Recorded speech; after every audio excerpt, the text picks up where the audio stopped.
Oke, jumpa lagi bersama saya Didi. Hari ini saya akan unboxing satu buah kamera. Ini adalah Sony DSC-WX7. Dirilis tahun 2011. Apakah ini masih pantas digunakan di tahun 2019?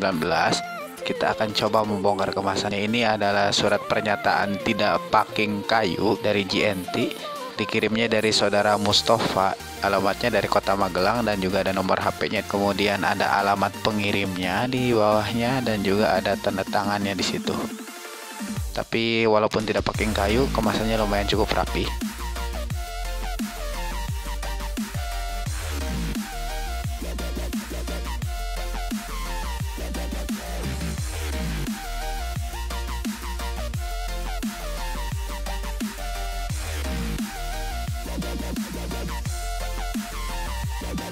Kita menemukan dua buah kemasan di sini. Kita singkirkan dulu kemasan yang gedenya, sepertinya itu kameranya. Kita bongkar kemasan yang kecil terlebih dahulu.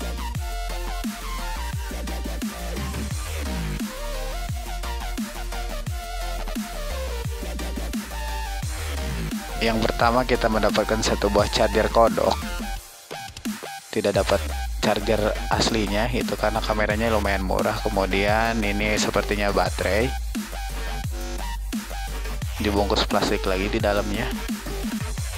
Ternyata dapat adapter micro SD-nya juga, tapi tidak ada kartu SD-nya ya.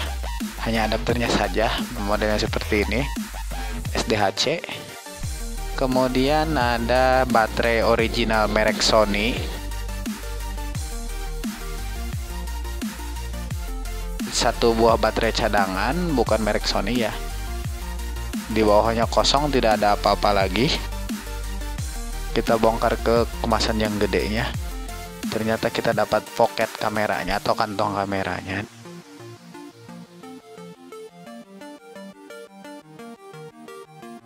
Kita coba bongkar.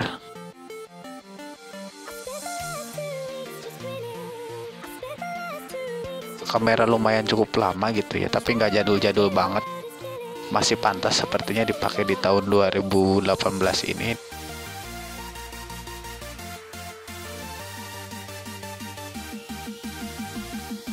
Ini dia warnanya, warna ungu.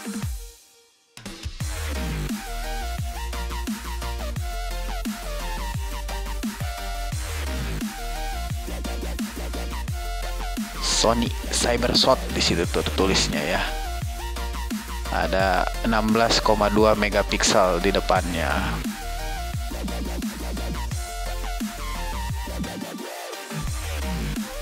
Kemudian ada Carl James. Kita lihat tampak atasnya seperti apa. Ini dia tampak atasnya, ada tulisan di situ HD AVC HD.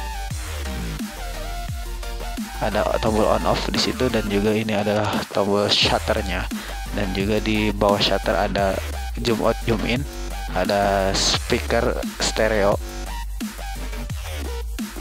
Ini tampak dari atas. Kemudian dari belakangnya di situ ada menu-menu, ada menu movie, kemudian ada pilihan menu kamera.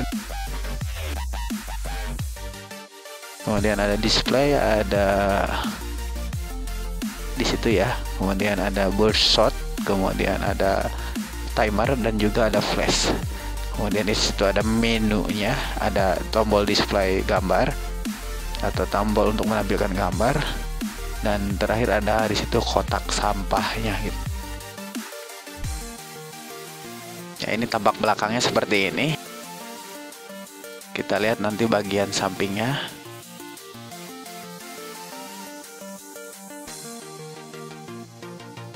Nah, ini dia bagian sampingnya, dapat tali strap juga, tadi saya lupa. Kemudian ada jack untuk HDMI, walaupun kamera jadul ada slot untuk HDMI di situ ya, kelihatan ya, itu adalah untuk slot HDMI. Kemudian di bawahnya ada untuk tripod, dan juga itu adalah USB, colokan USB ya. Nah, ini dia tempat baterainya, di situ ada juga slot untuk kartu SD-nya. Oke, kita tutup lagi.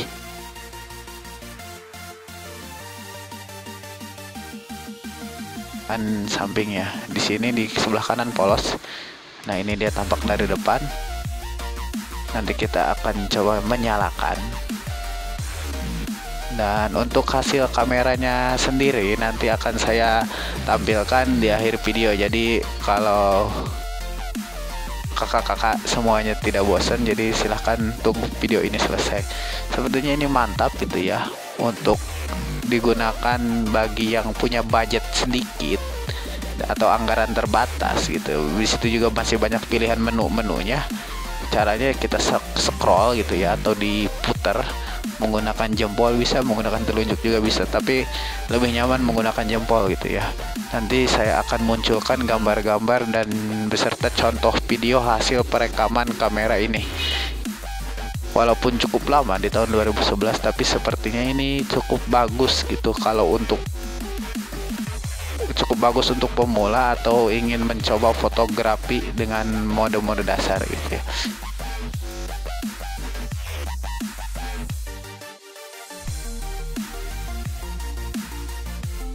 Oke, demikian aja sepertinya review kali ini sekaligus unboxingnya.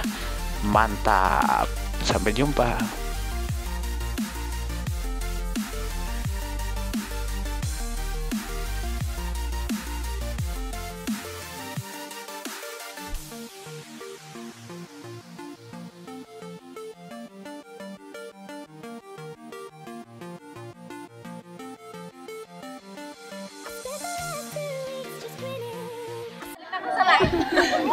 Mana pendukungnya? Mana pendukungnya?